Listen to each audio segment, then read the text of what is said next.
Hey, everybody. Welcome back to the Son of a Blitch podcast. I'm your host, George Blitch, and I just had a thoroughly entertaining podcast that you guys are going to love. I got to sit down with the one and only Matty Nelson. For those who are not familiar, Matty Nelson works with Seekins Precision as well as Hat Creek Training Facility. And man, we just had a wonderful chat. Kind of went through the chronology of his lifetime, right? You know, where he was kind of born and raised, how he got involved in being a Green Beret and some of his missions, some really fun ones, especially the Colombian story. And there is just a world of great knowledge that this guy has to share. He is truly an amazing man. Great human, great father, great husband, great soldier, great trainer, great leader. He really exemplifies all those, wears a lot of hats, as you'll see in the podcast, and really just had such a great chat with him. He really embodies a spirit of just goodness. And man, there's something about him. Every time I ever see him on the videos and things too, I don't know, you just can't help but smile. Like, he's just a real positive guy. And, he's done a lot for our country. He continues to do a lot, helping training and sharing his knowledge and leadership all across the board. So I really had a great time. I think you guys are going to really enjoy this podcast and this interview. And once again, thank you all for your support. Make sure you go down the links below to learn more about Seekins Precision as well as Hat Creek Training. And I think you'll be glad you did. Those are really some top-notch people, and Matty's just one of them. So you guys enjoy this podcast. Let me know what you think. Leave a review at the end, and thanks again for all your support. Without further ado, here is the podcast with Matty Nelson. Y'all enjoy. Hey, Matty, how you doing today, man? I am fantastic. Thank you so much for this opportunity. I love been a fan, and I'm happy to be finally doing this in person. Great. Cool, man. Well, yeah, me too. I know we've been talking about it for a while, and both busy guys, so it's cool that we get to knock this down. Look, I think, I usually start at the beginning with everything. I think to give listeners a chance to hear a little bit about where you come from, where you were born and raised, and just kind of, I know you kind of got into the outdoor lifestyle a little bit later in the life, but there was definitely, as far as hunting, but I know that was a part of your life with your family kind of early on. So maybe just kind of start a little bit, tell us a little bit about, kind of the 101, where you're from, and, some of the mentors in your life and how you kind of got involved with your, at least appreciation and loving the outdoors. And then we'll kind of thread this through to your military career and beyond. Okay. Sounds good. So yeah, I was born and raised in Utah. So kind of the town that I was born in was a pretty small town to start with, just a bunch of apple and cherry orchards. So like the road I originally, my parents still have the house, was on a dirt road, but it's all built up now and kind of turned into suburbia, big metropolis from Salt Lake all the way down to Santaquin now. But so I grew up in a pretty small town, and my parents were avid outdoors people. My mom grew up in southern Utah in Blanding, racing around on horses and Jeeps down there. My dad grew up, jamming through the what's now Draper, but back then it was like 3 dairy farms and just foothills into the mountains. So he grew up running around in the hills with his friends. And so all growing up, every time we had a vacation, anytime we had anything, they loved to be in the outdoors. So we went camping for, 2 and 3 week periods at a time, a couple times a year. And it was always hiking or mountain biking. My dad's not a big motorized guy. It's too loud. You can't observe the scenery, which I used to really like, going up some of those big hills in southern Utah to mountain bike. Man, I used to hate that. But it was a great way to grow up and learn a lot of things in the process that I didn't really realize were such great teaching points from my dad. How to dig a little deeper, how to get to the top of the hill, how not, just to push myself and test myself in ways that would, pay back 100-fold as a man in a Green Beret and in my professional career since then, et cetera. So super cool way to grow up, just in the outdoors. We played a lot of sports. If we weren't, on these camping adventures, then I'm the oldest of 3 boys. We all played baseball at a pretty competitive level from the time we were young all the way through high school ball. So I played on the high school team for baseball and basketball, which was a big deal for the high school then, which was a lot of fun. And again, just helped bleed into that work ethic, that I never got to quit.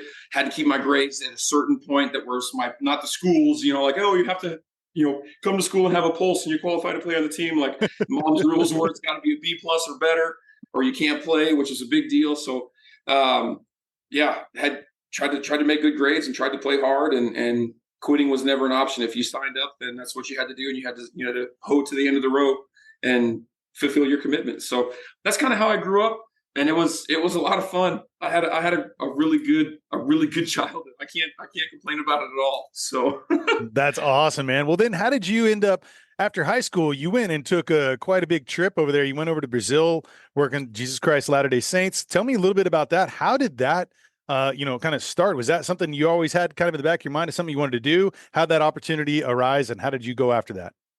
So, as part of being a member of the Church of Jesus Christ of Latter-day Saints, right? When you turn 19. Back then it was 19. I think now it's 18. It was kind of a thing that was expected from my parents. Like, hey, we've raised you with these certain principles and these things, and this is one of the goals to have in mind is to get you out there on this 2-year experience. It's a 2-year long thing. Back then. Nowadays it's way different, right? Like everybody's always, we had the last hard class type deal, but like, but today, like they got all kinds of social media stuff that they're doing and everything else. Like when I went, you got to call home twice a year. And that was it. The rest of the time it was just letters. I think like halfway through my mission, they finally let guys use email, but it was still just once a week. Like you couldn't do, that was it. Right. So it was a pretty limited contact with home, and you kind of, it's a good environment to go out and stretch your wings and figure out kind of who you are and figure out your own personal work ethic without being, completely hung out to dry, as it were. But so it was a good experience. I always wanted to go. So when I submitted my paperwork, and you have to take, different health things and whatever, they review all your status. And then based off of inspiration, they call you to serve in a different area of the world. So I went to Brazil. My brother went to Norway, and my youngest brother that works with me now at Seekins went to Toronto. So we went all over the place. But so I got to go to Brazil, which was a crazy adventure the whole time I was there. It was not how immersed in Mormon culture you or your followers are. It wasn't the typical like 2-year missionary experience where guys come back and they're like, that was the greatest 2 years of my entire life. Or like, it was not at all. Like it was bizarre. I got arrested twice while I was down there. I got in a fist fight probably once a week. It was crazy. It was bananas. We had all the missionaries were getting robbed, and the guy that was in charge of all these 19-year-old knuckleheads running around the country, he had like 218 of us he was responsible for, and he pulled 8 of us in. We thought we were in trouble. He just called us like, hey, come to my office. So we got on the bus and made the 2-hour trip or whatever to his office, and he was like, hey, all the missionaries are getting robbed. It's becoming a problem. I need you guys to fix it. And then he left. That was the whole meeting. So we kind of started looking around like, well, I've hit somebody, and I know you've been in a fight, and you've hit somebody, and okay, I guess that's what he means. So we just started, like, guys would come up with like a knife or whatever in the street, like, give me your passport. We don't carry our passports, dude. Like, give me $50. So you just crank them right in the noggin. And they would all say the same thing. They'd be like, oh, they'd lay on the ground with their bleeding out of their nose. You're not supposed to hit people. Like, well, you're not supposed to rob people neither. Like, it's in the Bible. Fair is fair, right? Yeah, right. Like it was a crazy experience. But like, became super proficient in Portuguese, reading, writing, speaking, all of that stuff. And it was a fantastic experience. I had a blast doing it. And it really allowed me to kind of fine tune a couple of things from my youth, my work ethic, some of the experiences of digging deeper and really becoming personally invested in a project or a program and seeing that through to the end and being the best version of myself. I used to tell myself all the time, like, try and be the missionary that your mom thinks you are.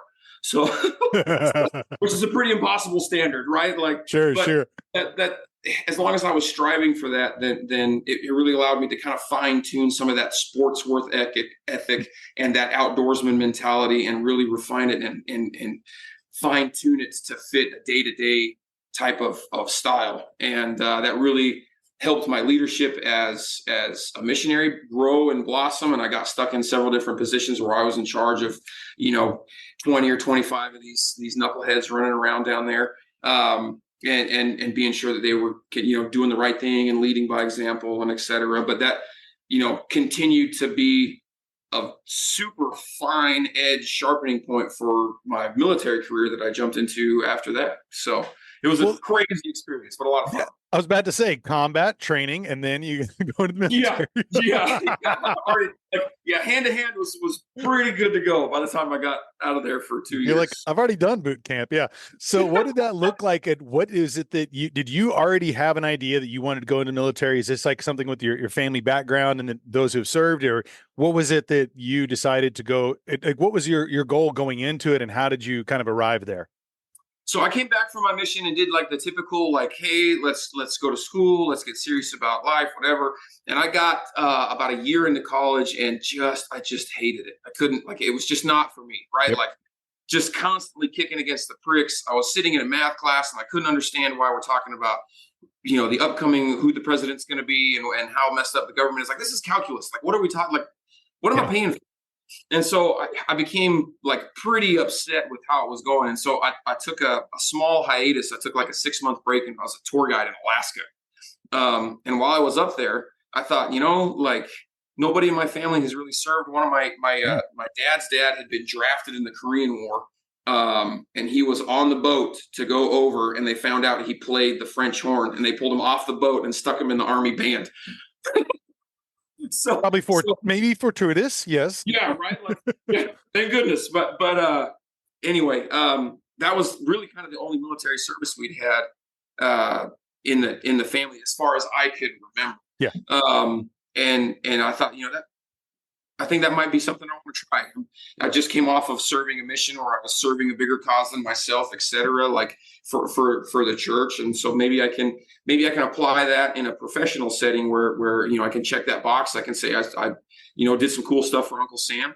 And so when I got back from that tour guide job, I went into the recruiter's office and I talked to the guys like, hey man, I want to be that guy on the wall right there.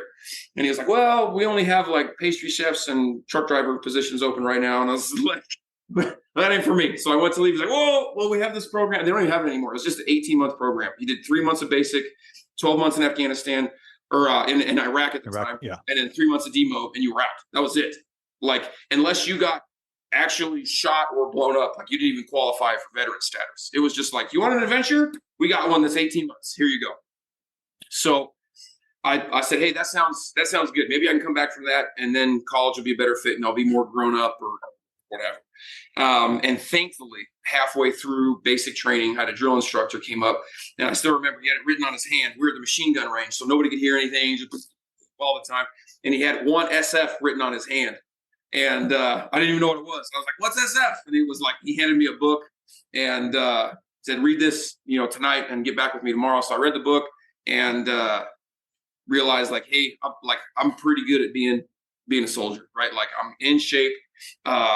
And I'm a little bit older than a lot of these guys here at basic training. I have a little bit more leadership background than they have already. Yeah. And it kind of fell in line with what Green Berets are looking for. And so I went from there, I changed my contract, went straight to airborne school, and then straight to selection right after that.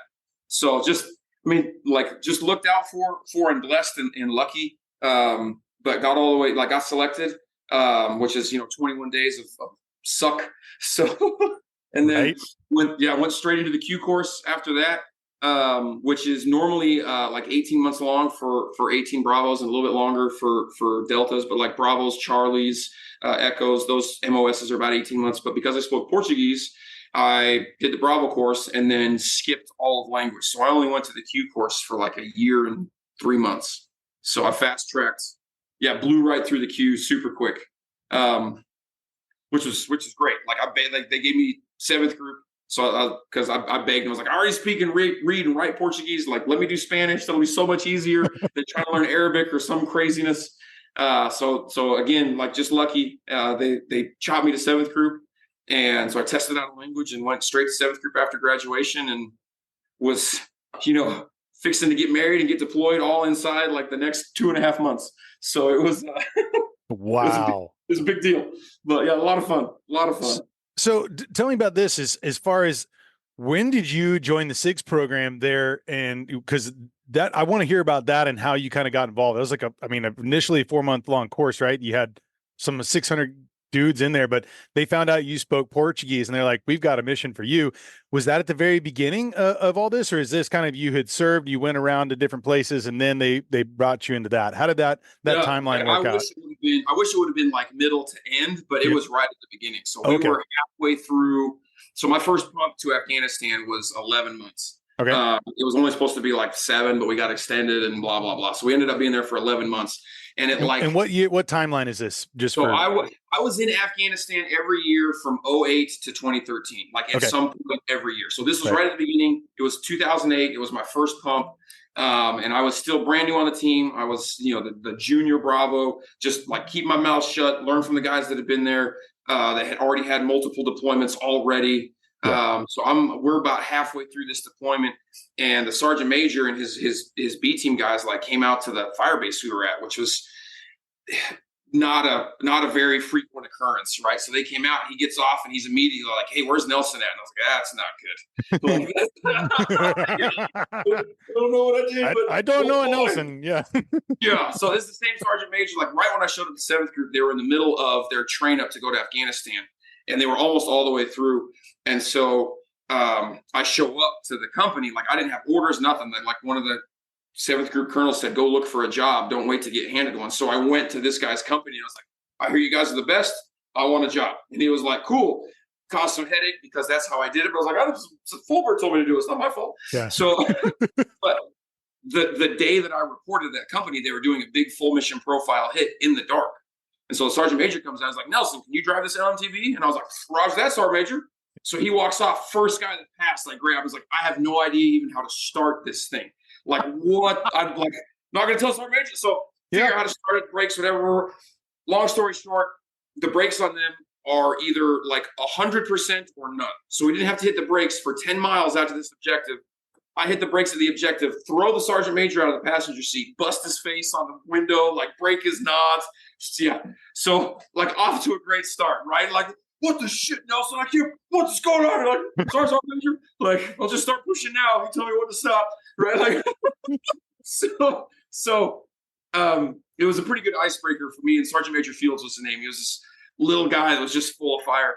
So he comes out to the fire base and he's like, "Where's Nelson at?" And I was like, "Oh man, like here we go again. We got to go through the whole, like, yes, I broke your nods. I bounced your face off the window." Like, oh. And he's like, "Hey, you're going to go to Brazilian Jungle School. And it's called CIGS." And I was like, "Okay, sounds great. Like, whatever you need, Sergeant Major." And he's like, "You're volunteering to go." I was like, "Okay, sounds good." So I do a little bit of homework on it. Like we didn't have the same internet and connectivity in 2008 that we had there. So I started doing some big homework on it when I got home. And it's the Center of Instruction for War in the Jungle. And the abbreviation in Portuguese is CIGS, CIGS. And so I started doing homework on it. And the more homework I did on it, the more I was like, "Man, like this sounds crazy. Like these guys are out of control down there." And so the whole deal was the SOC South General and Sergeant Major and some 2-star equivalent in the Brazilian Army were high-fiving each other. So they sent a couple guys to Ranger School and they sent my ass to Brazilian Jungle School. So that was so they could high-five and be like, "Look at us, aren't we great?" So I got a call from the SOC South Sergeant Major 2 weeks before I left. And I was at Texas Roadhouse with my wife, right? And my phone rings and I was like, "I don't know who this is." So I answered. It's like, "Hey, this is the SOC South Sergeant Major." And I was like standing at parade rest in the middle of Texas Roadhouse in North Carolina, like, "Roger that, Sergeant Major." Sir, yeah. Yeah. And he's like, "Hey man, you can go down there and you have 2 choices. Like you can get medevaced or you can graduate. That's it. Like you can't bail out. You can't do anything. You got to go down there and put like America's best foot forward." And I was like, "Sure thing. Like whatever you need, 3 bags full." So fast forward 2 weeks, I fly down there and it was crazy. We started with 650-ish guys the first week. And the first week was all like handwritten tests and all this stuff. And like there was 5 foreigners in the class. There was me, there was 2 Peruvians, there was this old crusty guy from Spain, and there was this little tiny kid like the size of my Monster can from Guyana, right? Those the only foreigners. And then 650 Brazilians. So they had all this stuff is like, and a lot of the stuff was supposed to just wash guys out, right? Like how do you build this, how do you make a Yuli knot with deck cord and put it in a stick of C4 stuff, which I'd been doing now for 11 months on deployment for reals, but then all the training prior to that. So I knew a lot of that stuff. Set up this mortar system, take apart this 240 Bravo, assemble this tripod and shoot this and blah, like super like stuff that I got it. Perfect. And then it was a bunch of physical fitness stuff on top of that. But for a regular Brazilian guy, like they may not have known how to tie a Yuli knot in dead cord and throw it in a block of C4. So there goes 50 guys right there. So there was like a specific time they had like certain blocks that you had to hit. So they had a 5-mile run, which the 2 Peruvians failed. And I'm pretty sure they did it on purpose because those jokers are just like Brazilians. They've been playing soccer since they were a fetus. They got lungs for days. Yep. Right? I think they were just like, we got enough jungle back home. Like we don't need to be here. So they failed the 5-mile run. And I came in like 5th on the 5-mile run, like turned some heads, like, well, this big whitey can run. Like, so then we did that was a 5-kilometer surface swim with like all of your uniform on, right? BDUs, boots, the whole smash. And they hit go, and these dudes take off like it's the Olympics, right? They're just, and I was like, there's a reason I joined the Army. Like if I wanted to swim, I would have been in the Navy. So this is terrible. So I finished dead ass last in the swim, like quite literally. I swim for a little bit and then roll over on my back and just do like the old like monkey airplane banana. Just like whoosh, we're gonna make it. And it came in dead last. But you met the time, right? I did, yeah. I beat the time by like 4 minutes. I mean, barely beat it, right? That counts. But, yeah. Made it. And then they had this crazy obstacle course that was, I mean, like it was right out of like picture a third world obstacle course, and that's exactly what it was. There was like sharp tin sticking out of the ground and rusty rebar coming out. I mean, guys were falling and just skewering their entire leg, just like it was crazy obstacle course stuff. And then they had an 18-mile ruck, and I came in first on it. And that was like there was every mile marker, they had 4 or 5 instructors with a clipboard, and you just yell your number as you ran by. So I was number 29 forever. The whole 4 months of the course, I was number 29. That's it. So I'm running by like 29, 29, 29. And there was about 10, 15 guys that woke up with like, yeah, we're gonna stick with this dude. So we took off, and by the time we turned around and come back, there's only like 4 or 5 guys still hanging at the pace that I was keeping. And all these hundreds of guys, right? Yeah, we're blowing by 400 guys. So now the instructors are like chirping, right? Like they're telling all the other students, like if the American finishes first, this course is canceled. Like we're done. Like none of you guys will graduate. None of you guys will be jungle warriors. Like we are done. And so I was like going home early, man. Like down and take off. And there was one guy who was number 28. We hung together the whole course. And he was this young kid, super in shape. He was almost as tall as I was. And he made it all the way to like 15 miles. Then his hip flexors finally gave out because he had used like this huge water jug to make weight and just dumped a bunch of water out. So his every step was like, so at like 15 miles, his hip flexors were like, nah, I'm out. And so I was like, I started to pull away. I was like, come on, man, like let's make it close. Like I'm still gonna beat you, but let's make it close. Yeah. And were y'all checking weight along the way, or is it just at the beginning? It didn't have any weight along the way. They didn't even have any at the beginning. It just had it at the end. So it was like 45 pounds dry. So I made sure I had 50 pounds in my ruck. Sure. And so I rolled in, and they weighed it like 4 or 5 times because I beat everybody by like 2 or 3 minutes. I came in first by a long shot. And those sons of bitches, they didn't cancel the course. So of course not. That was just inspiration. Yeah, right.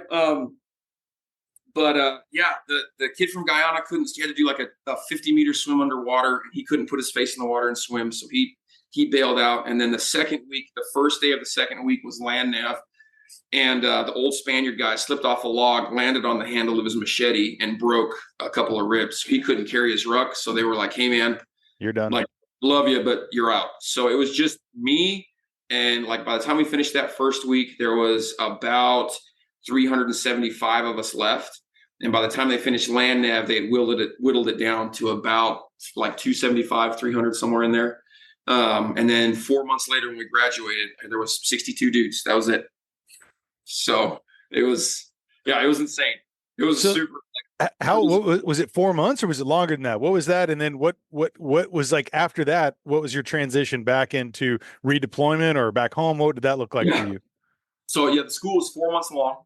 And they started with like sleep dep and food dep like day one. So it was a little bit different than military schools on the US side, right?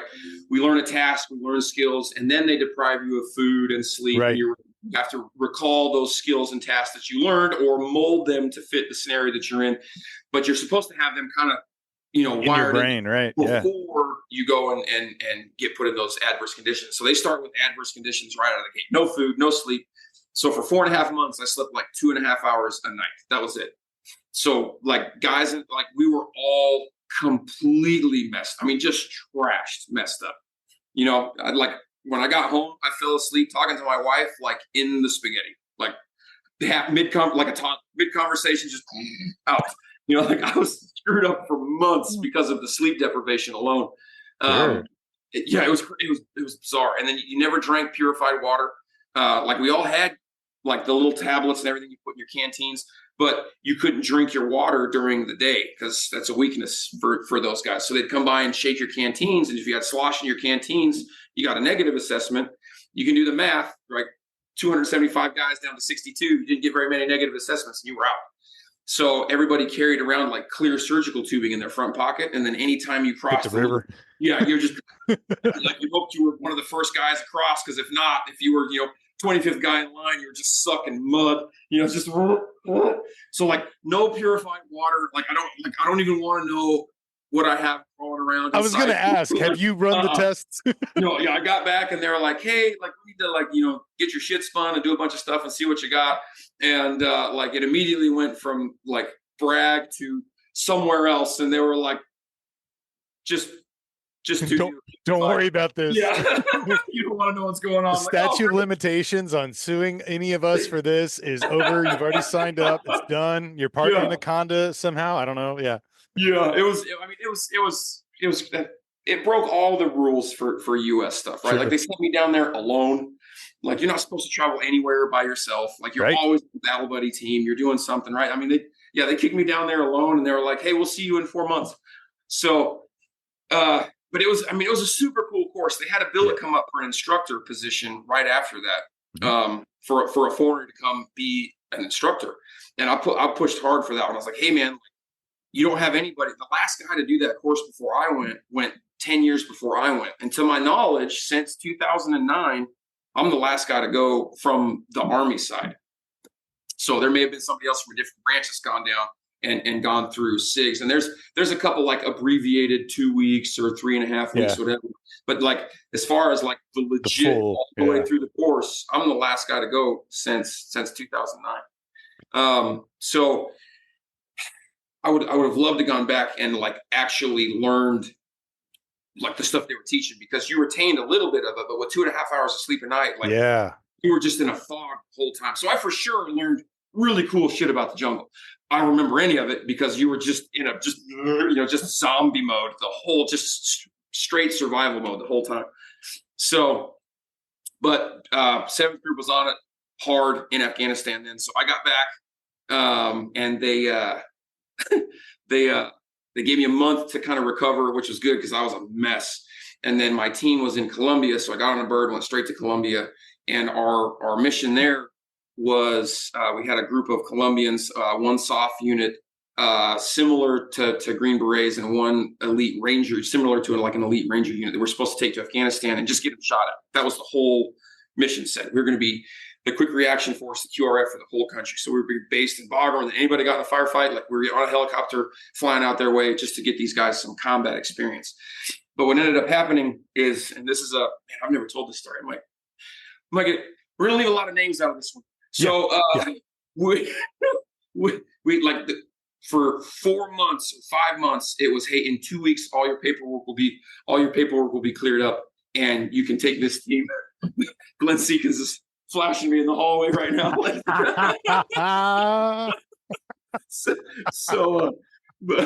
But the timing, love it. Yeah, right. Nailed it. I'm awesome. So for 5 months, it was, hey, in 2 weeks, your orders will be approved. You guys take them to Afghanistan. And what ended up, the delay was the Colombians wanted the same SOFA agreement that the Americans had in Afghanistan, which means if you go over there and you get in trouble, they bring you back and they try you in the States. You're not subject to Afghanistan. right? Right. And Afghanistan was like, absolutely not. Like, America came over here and started this whole mess, so like we'll let them have it, but nobody else gets it. So, but it was this big kerfuffle of paperwork, 2 weeks, 2 weeks, 2 weeks. So for 5 months, we had no op fund. And there was just this waiting game of like in 2 weeks you're leaving, in 2 weeks. So our stuff stayed palletized like, on the runway, ready to load onto a C-17 for 5 months, right? And every week it was 2 more weeks, 2 more weeks, 2 more weeks. Manana, yeah. Yeah. Come Thanksgiving, my team's like, okay, we've been down here for 7 months now on this 2 week standby, like, or, like a 3 month train up and then 2 weeks, 2 weeks, 2 weeks. Like, we're going home for Thanksgiving. If shit pops off, we're on a bird, we're coming back, right? Like, the embassy approved it. Everything's good. You guys hit it. So my whole team flies back home. It was just me and a couple guys that were there. And they took a little bit of a vacation while they were there. That's why we're leaving names out of it. But as soon as they left, the embassy call, so the talk phone starts ringing, answering. It's like, hey, the ambassador and his 4-star, like a 4-star general, and then the Colombian's counterpart, 4-star guy, I want to come down and see like a demonstration of your capabilities. And I was like, okay. So when are they coming? So this is the week of Thanksgiving, right? So they call on Tuesday. Hey, we're coming down on Friday. And I was like, oh boy. Okay.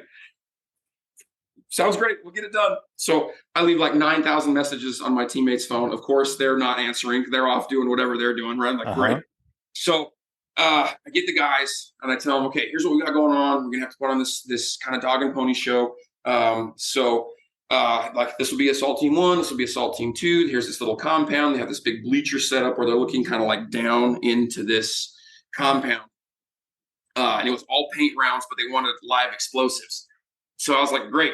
I don't have any op fund, right? So I get in the truck, go downtown and buy, like, on my own dime, right? I'm buying 2x4s and plywood to make doors so that we can blow these doors up for this demonstration. But it's my dime, right? So I roll in and I'm like, the shittiest plywood you got, right? This dude sold me this plywood that was so thin, like it only had one side. It was ridiculous, right? One ply. So we get up, my guys are training, like, here's what we're doing. This guy's going to be a casualty. You guys will fix them up. This whole thing's all choreographed out so it looks sharp. And I build these doors, and then I call a sister team that's in country on another part of the base. And I was like, hey, I need one more guy to run the stack because we can't have these guys doing the demo. So they sent a guy over that at the time I didn't know him. We became real good friends after this because of kind of what happened. And then we rubbed shoulders on a couple other deployments and a couple different things, but super, super cool dude. But so keep in mind, right? Matty Nelson's entire Green Beret career is graduated Q course, got the group, went straight to Afghanistan, wrecked shop in Afghanistan, doing just direct action stuff, went to Brazilian jungle school, got a month off to get some sleep. And now I'm in Colombia doing this event for the ambassador and a couple of 4-star generals on both sides of Colombian America fence, right? So I've never built wraps. Like, I've never built door charges that weren't for like big metal Afghanistan doors. So I build these flex linear charges, which is like a sticky tape roll up charge. And in Afghanistan, to blow these big gates and hinges off and stuff, you do 5 80-inch pieces of deck cord with kickers at the top and the bottom and a kicker for the lock in the middle. So it caves the door and the lock, and then the rest of it just pushes in. But that is, like, for people that don't know this, 5 80-inch pieces of deck cord is a lot of explosive.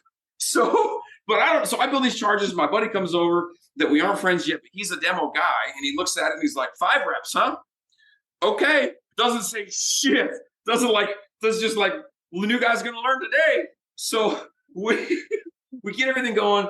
It's Thursday night. I tell my guys, like, we've run through the rehearsal, 50 times now. Everybody's got everything down. And they're like, hey, everything looks good. We just have to add the music to it. And I was like, we're professional soldiers. Like, we're not assaulting to music. And they're like, you're an American. You don't get it. There's 50 of us. There's one of you. We're assaulting to music. Like, okay, deal.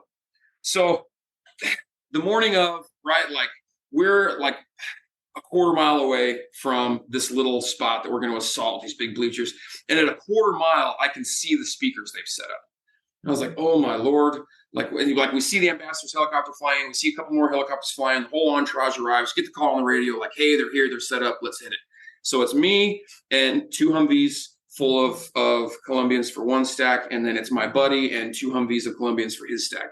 And these guys are jazzed. They are so, just adrenaline's through the roof.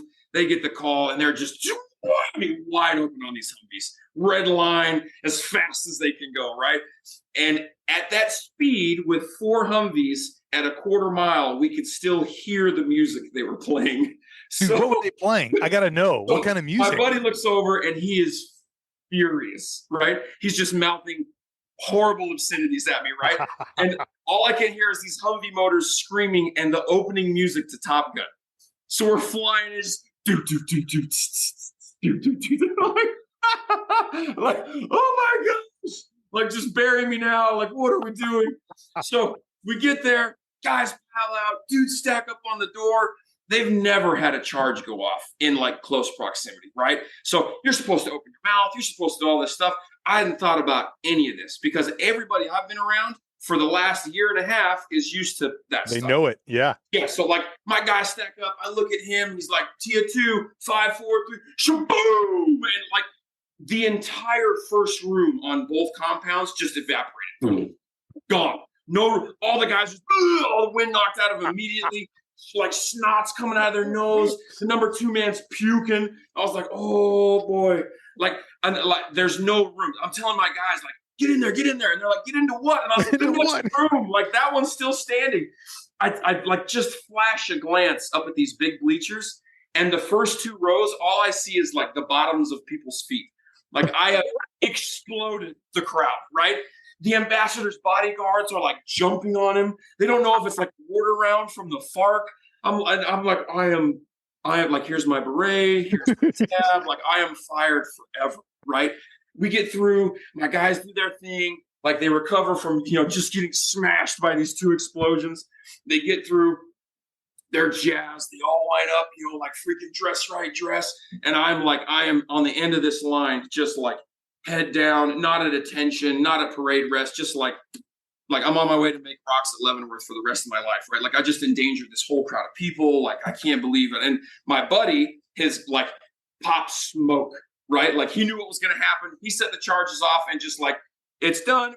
He went into straight like escape and evasion mode right out of the back of this big, so I'm looking around like I'm the only American there. I'm like, great. So I'm just like, I'm toast, right?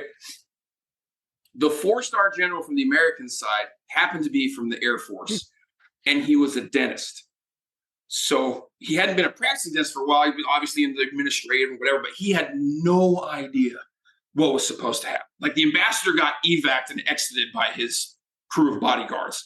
So it's this Colombian 4-star, and he's shaking everybody's hand, kind of muddling through his Spanish, and he gets to me, and he like his head is all he's got splinters in his face, like he's bleeding, and he hands me this coin.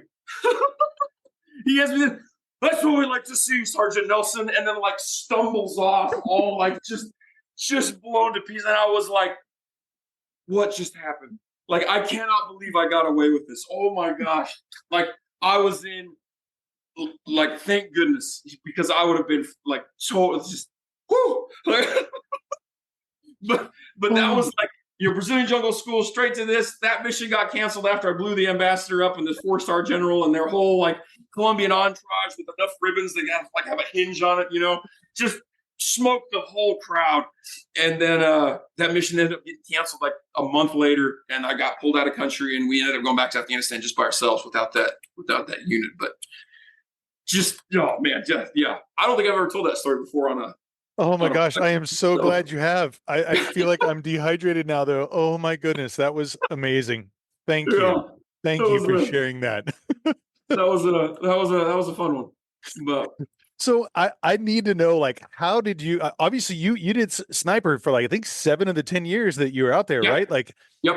Because obviously that translates into some of this training and the things you got going on now, or with Hat Creek training, and then obviously with working with Seekins, and I know that was kind of around that timeline of 2018 after SHOT Show that you kind of got introduced there. What was your timeline where you left and you were coming back home, and then what was your kind of period of time to where you ended up working then with Seekins and getting that call? Like, I'm just curious about the transition out and then, Yeah. into civilian life and kind of how those merged and what that was like for you. Were there some challenges? And, you can kind of tell your story as it is, but those are some of the things I'm kind of curious about with that. Yeah, it was an interesting time. There's a bunch of details I won't go into, but like, I Sure. mean, the being being the Mormon guy, like a seventh group, right? If you didn't drink and screw around, they sent you everywhere. So I was gone like 320 days out of every year between deployments or stateside training or whatever.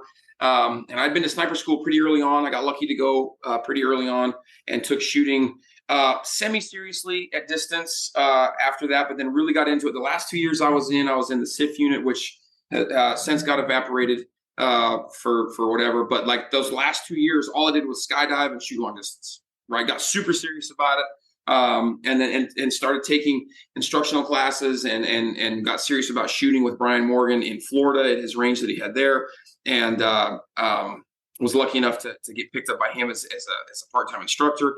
So when I went to get out, that was really like I have such a great wife and such a great, I mean, just such a stand-up lady to run everything at home for 10 years while I was in the military, gone 300 plus days every year. Somebody that, is just knew what she was about, knew what she was doing, had 2 kids while I was still active duty, raised them. Like I was almost more of a hindrance when I was home because I was disrupting her schedule. Right. But that was really the only thing that she ever asked for. And we sat down and said, hey, we're right at 10 years. I have I made rank real fast. Partly because I was SF, but also partly because I got to do some really neat things because of never saying no. So my packet, as far as my resume went as a soldier, was stacked. Like I looked really good on paper. So I was at 10 years and I had a packet at the E8 board. So I was looking at getting picked up as master sergeant, and then I would be maybe 24 months more on a team. And then the next 8 years to retirement, I would not be doing Green Beret stuff anymore. I would not be being a force multiplier and linking up with indigenous forces and teaching FID or whatever. I would be, hey, you're in charge of the motor pool kids, and then we'll try and get you back in as a first sergeant for another support position. And then maybe you can run one of the S shops as a sergeant major. Maybe you get a company, maybe you don't, but your days of being like a real Green Beret are done once you're done with your master sergeant. So I was only looking at a couple more years at most of doing what I really, really love to do. So I had some real big, long talks with the wife, and we decided like, hey, like you're young enough now, like you're going to run out of luck eventually. I've been, stepped on an IED, got blown to pieces, lucky enough to walk away with everything. That happened in 2011. Been in a lot of firefights. I was eventually going to run out of luck. And so we decided, hey, it's a good time to get out. So we punched at 10 years, which is terrifying. I was walking away from a really good paycheck as a Green Beret with all the special duties pay and guaranteed retirement if I did 10 more years. And so we're kind of walking away from all that. And so I got a job contracting for the Air Force, teaching their soft pipeline ground crew and pilots how to do Army stuff, land nav, pistol carbine instruction, offensive driving. So it was a fantastic job. They paid me to shoot their ammo and crash their cars and run around in the woods. It was a great transition job. But through all that, I was continuing to work for Brian at his range in Florida, and he had moved out and bought this land here in Idaho and started to establish Hat Creek, and was looking for a way to get me out here. And the job with the Air Force was super fun, but it was starting to, the sparkle was starting to wear off, and I was realizing like, hey, this isn't a gig that I can, it's just a contract. It's going to dry up. We're going to have to go hunt another one. Do I want to just keep hunting contracts? I was still, out of the house quite a bit. So we were looking for something that would be a little more stable, a little less travel, a little less time away from home and the kids. And Glenn was in need of some guys through happened circumstance at SHOT Show. He fired his whole sales team in the booth at SHOT Show and was having dinner with Brian Morgan that night and kind of, airing his complaints and worries. And Brian said, hey man, I got a guy. Don't hire anybody just yet. And so I came out in February and interviewed with Glenn. and happened to be a good fit for the company and the position that they needed, and started 4 weeks later, like boxed the house up, put it on the market, drove everybody out, found a house, bought it in Lewiston. So moved from Florida to Lewiston, Idaho, and started to work at Seekins, and was hired more as the military law enforcement sales rep. But there was it was such a young company, and we were just starting to get big. There were so many areas. They needed a sales guy, they needed a customer service manager, they needed somebody to do marketing, they needed all these holes to start getting plugged. And I realized real quick, like, I'm not super awkward on camera. So they made me that guy, which is a huge amends to Glenn Seekins. I mean, he started this company in his garage back in 2008, and to go from there to where we are now, and then just handing those reins over to some dude like, yeah, man, you're the face of the company now, right? Like, go hit it. That's a super secure man to hand that off to somebody and let them be the face of something that he created. That's why I love working for him. He's an amazing human, just a solid man, and a great example of someone I strive to be like. But anyway. Well, and so I see all the hats behind you that you've worn as far as you're like marketing, this, teaching, whatever it is. Well, the general joke is like, I come in with 5 things that I have to get done today, and I don't get to any of them because 15 things come up that have to get done today. So, well, it sounds like, I mean, your background, it really does make you perfect for that. And whenever you have organizations where you lean on people to build their own leadership skills and build the team around you, like you said, it does take a special person to go ahead and kind of let go of the reins and let the people do it. But it's amazing what can happen when you have that kind of organization. I mean, look at the growth. Seekins has just blown up, and what is it? 6 years now too.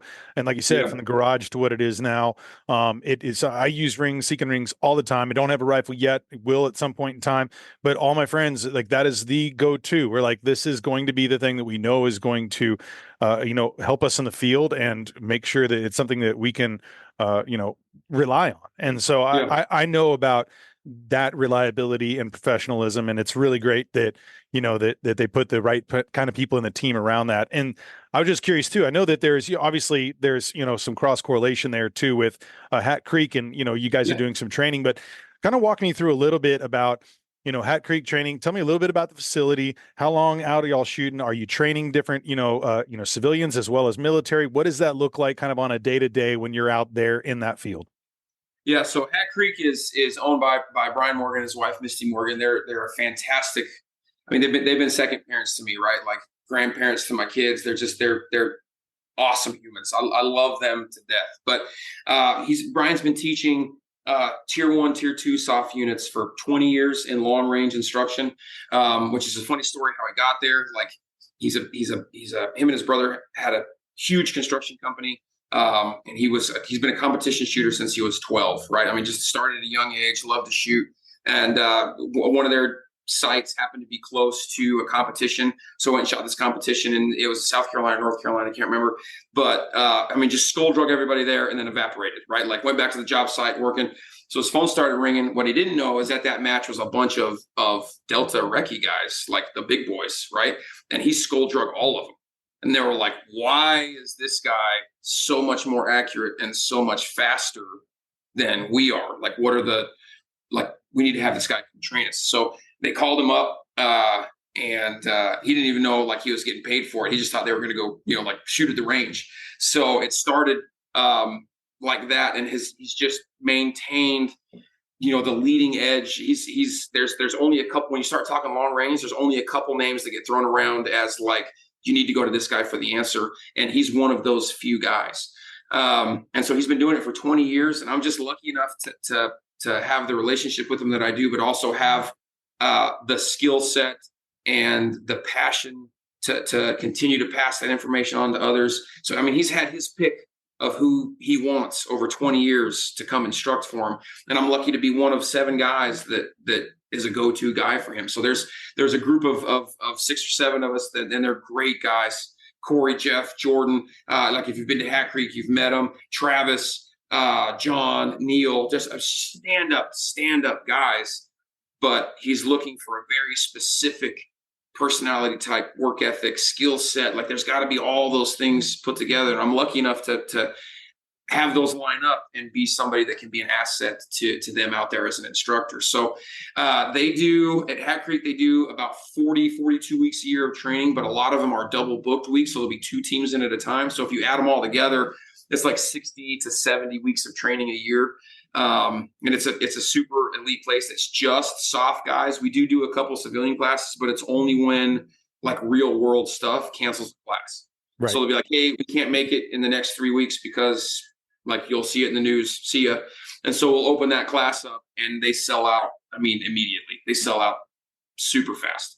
So, but those are fun courses as well. Like it's fun to do the civilian courses because you get in there and you like, they come from all over the country and you realize like, man, they're still red-blooded, like freedom loving Americans out there that are passionate about, the what we do there at Hat Creek for the military, that are passionate about being a patriot, that are, just they're good people. So I love those classes, the few that we get to do, because I've met just some fantastic people on the civilian side of the house that are just great friends and good people to be around. So that is awesome, man. I do want to focus on one other thing too that I looked up on the website and saw this a while back.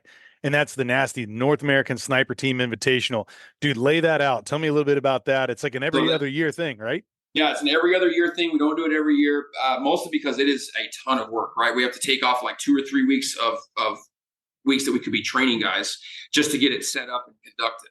So it starts planning like already. So it won't be this year, it'll be next year, but we're already like, all right, here's how we're going to change these different scenarios. Here's the new targets we need. We're getting stuff ordered in. We're already planning like, all right, we're going to have a helicopter come in. We'll drop targets here, here, and here.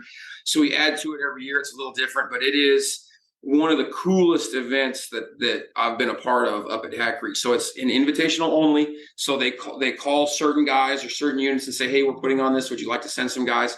And it's booked as a training event. So they come and it's 2 days of training and then it's 3 or 4 days of competition after that. So the guys that are there are just top notch, best of the best operators in long distance shooting, Green Berets, the big boys up there, SEAL teams, like it's the who's who of long distance from their unit that gets invited to this. It's not just like they put it out for like, hey, if anybody has this week, right. You guys go. Like it's specific invites. And if that unit can't make it, then it's not like, no, you get to, somebody else can piggyback on it and send somebody. Like that's, if you can't make it, then you guys can't make it and we don't fill that slot. So it's a very elite group of guys that come through there, but it's so cool because all these guys get together. They perform one stage a day. So this last one we did was one stage a day, and then each team had one night shoot. So the stages in and of themselves had 30 different targets from 10 to 18 different shooting positions within the stage. So there's a huge physical movement to get from point A to point B and finish the stage. But then along that, you have to carry all your ammo. You have to carry everything you're going to need. You can't just like cache stuff or leave something or pick it up later. Like the rule is if you need it that night, then you got to carry it during the day. So if you had that night shoot at night, then you had to carry your pistol all day. We wouldn't let them like, oh, let me dump it here. Like once it's dumped, it's dumped. You don't get it for the rest of the day. Right. So it's super fun and just excruciatingly physical. Like the stage that I ran was stage 3 at Hat Creek, and you gained and lost 2,500 vertical feet in 4 miles. It was, unbelievable. Straight up, shoot across the top, straight down, shooting on the way up, shooting across the top, shooting on the way down. All timed event, 4 miles, 2,500 vertical feet up, 2,500 vertical feet down. Like just a crusher. And these guys run it like they're just, it's fun to watch because they are machines, just super good guys that are very dialed in and for all aspects of that type of training. And for the NASTY, it's about as real world as you can make a training event with. You don't know what you need when you start. You know the number of targets, so you have to ballpark what the math is for how many rounds you should take. Am I going to miss every shot? Do I plan on hitting every shot first round? So you can kind of swag your load out. What are we going to need? What do we need to take? What do we don't need? So it's about as real world as you can make training for long distance guys and not have it be an actual combat mission. So Wow, man. It's a lot of fun. That is phenomenal. So I guess, I want to know, I ask all my guests this, and it's a question about legacy. And, you've gone all around the world. You've done so many things, worked with so many elite, people, and as well as yourself being elite. And, I was curious about what kind of view you have towards your legacy in a professional and personal setting. How do you view that? Is there a kind of an idea on a day to day? Do you think about that? Or is that something that, you just hope by your actions and the things you've rippled upon, your experiences that, maybe that you remember by X, Y, and Z? I was just kind of curious about someone who's been at this high elite level, how you view that. That's a really good question. I think it's a combination of the two. My professional and my personal life, like I tried to keep them pretty separated Sure. when I first started, because I didn't want that stuff to follow me home. Like to the point of like I have a transformer tattoo on my back, like I'm one guy at work and I transform, I'm a different guy at home. But I found those lines to get blurred more often than not, and so I stopped trying to blur. I stopped trying to separate them. Sure. And just decided to be like, hey, we're gonna be the same guy everywhere, right? So I'm lighthearted, I'm talkative, I'm funny, like I'm happy to be, the guy that's gonna, stand up and make everybody laugh and do some things. But I can also flip that switch right now and go into like, hey, now it's combat mode, right? Like we're dead serious. It's not funny anymore. Like we're sending rounds down range, bad guys are going down type deal. Which is still like, a mindset for the States. We live in a crazy world, and it's dangerous out there. So, I don't try to separate them anymore. And I do try and think about the legacy that I leave, right? Like if I were to die today and somebody were at my eulogy or at the funeral, and be like, man, that guy he was a really great shot. Like I would feel like I failed. I would like to be remembered as like that guy was a good man, right? He was a good husband to his wife. He was a good father to his daughters. He tried his best to raise them right. He treated everybody with the amount of respect that they had deserved or earned, and treated strangers for the first time with kindness and caring, and held judgment in reserve until that initial ice had been broken, and something judgment needed to be passed one way or the other type deal. So I try and think about who I am as a person daily, and I hope that bleeds into a legacy of Matty Nelson, and the legacy of what Hat Creek represents, and the legacy of what Seekins Precision is about, and being a Green Beret and now being a civilian. I hope that I'm a good representative for all of those things by being a good person, but also keeping those decisions in the forefront of my mind on a daily basis. Like you said, like I'm trying really hard to be a good man every day. And I hope that bleeds into something that can be used in the same sense as a legacy, right? Like what you're remembered by or what you left behind. So great answers, man. Well, I mean, I know you've done so much for our country, for your friends, for your family. You've left an impact, and you continue to. Everyone who I've ever talked to who has met you has always had wonderful things to say. And, it comes out in your personality, man. You just seem like a wonderful human being, great to be around. And I'm just so honored that you joined me today. For those who want to learn a little bit more about you and the companies that you work with, why don't you go ahead and tell them where they can follow and kind of join that and kind of, see some of the things that you're doing on a day to day. Yeah. So you can get to Seekins Precision. It's Seekins Precision _official, is because there's a bunch of different ones out there for, as a Seekins Precision _official, Seekins Precision.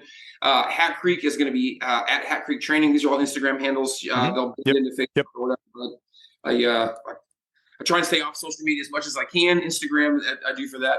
My personal stuff is Matty, Matty __Nelson, NELSON. So you can find me there, and it's just me I try to keep my family off of it. It's just me doing stuff for Seekins and riding horses pretty much is my Instagram handle.